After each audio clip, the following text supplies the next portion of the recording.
Factorisation.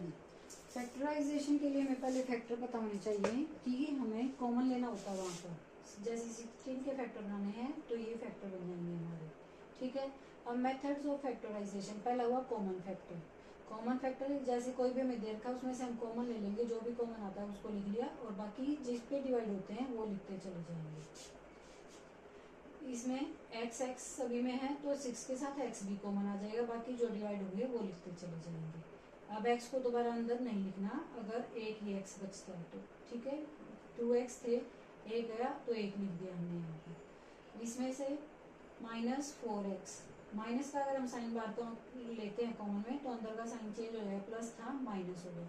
अगर हमने minus का साइन कॉमन नहीं लिया तो साइन वही रहेंगे, माइनस का था माइनस रह गया, प्लस का था प्लस रह गया, ठीक है। आंसर दोनों सेम है।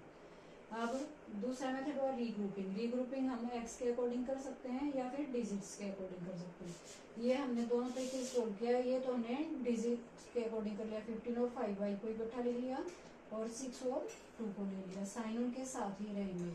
कॉमन कर लिया हमने 5y 3x, यहाँ पे 5y था ये ही बार जा चुका तो यहाँ पर बचेगा +1। ये नहीं कि इसको हम ना लिखें या 0 लिखें, ऐसा नहीं करना, ठीक है।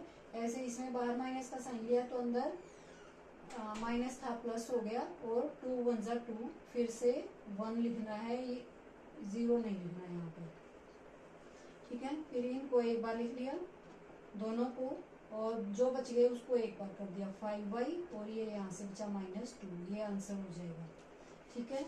ऐसे ही इसमें दूसरी तरफ लिया हुआ है कि हमने उसको ऐसे ही किया कि x के साथ x का बना लिया हमने पेयर और ये अलग से बच गए। इनमें से फिर से कॉमन आ जाएगा हमारा 3x, ये बच जाएगा। यहाँ पे इनमें से कोई भी कॉमन नहीं है तो +1 हम लिख लेंगे और ये एज इट इज बच जाएंगे, क्योंकि कॉमन कुछ नहीं है तो 5 -2 ही बच जाएगा। अब ये दोनों में सेम है, एक बार इसको लिख लिया फिर जो बचे उनको लिख दिया, ठीक है। आइडेंटिटीज यूज करनी है, ये आपको याद करनी है। प्लस वाली में +2a भी होता है, माइनस वाली में -2a भी होता है। और तीसरी है a² - b², एक बार प्लस हो जाएंगे एक बार माइनस हो जाएंगे। जब हमें 3 दे रखी है तो ये वाली 2 आइडेंटिटी यूज होगी। जब 2 ही दे रखे हैं ये a और b ऐसे या फिर ऐसे तो थर्ड आइडेंटिटी यूज होगी।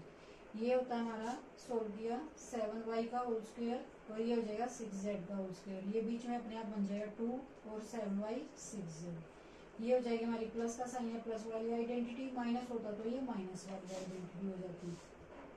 16 होता है हमारा 4x का होल स्क्वायर, ठीक है। 144 हो गया 12 का, तो 12y होल स्क्वायर हो गया। एक बार इनको प्लस कर दिया, इनको 4x + 12y एक बार माइनस